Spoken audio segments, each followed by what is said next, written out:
మన రక్షకుడైన యేసుక్రీస్తు నామములో అందరికీ వందనాలండి. ఈరోజు దేవుని మాటలు కొరింథీయులకు రాసిన మొదటి పత్రిక 15వ అధ్యాయము 49వ వచనం. మరియు మనము మంటి నుండి పుట్టిన వాని పోలికను ధరించిన ప్రకారము పరలోక సంబంధి పోలికయు ధరింతుము. మనం అంటూ ఉంటాం, మనం మనుషులము తప్పులు చేయకుండా ఉండగలమా అని. కరెక్టే.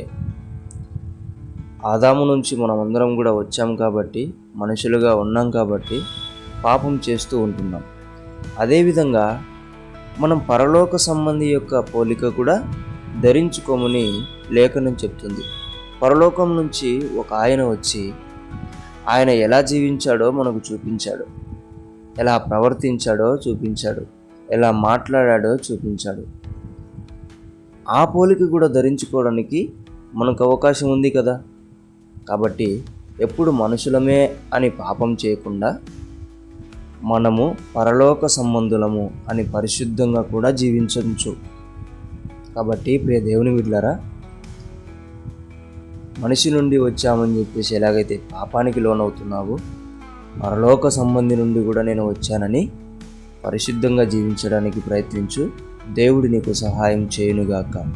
ఆమేన్. ప్రార్థించుకుందాం. దేవా, మీకు వందనాలు, స్తుతులు, స్తోత్రాలయ్యా. ఎప్పుడు కూడా మేము మనుషులమని చెప్పేసి ప్రతి దానిలో పాపం చేస్తూ భయపడుతూ బ్రతుకుతూ ఉంటున్నాం.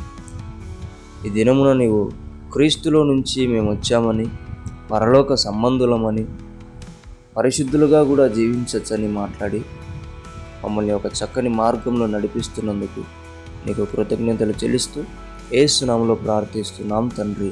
ఆమేన్.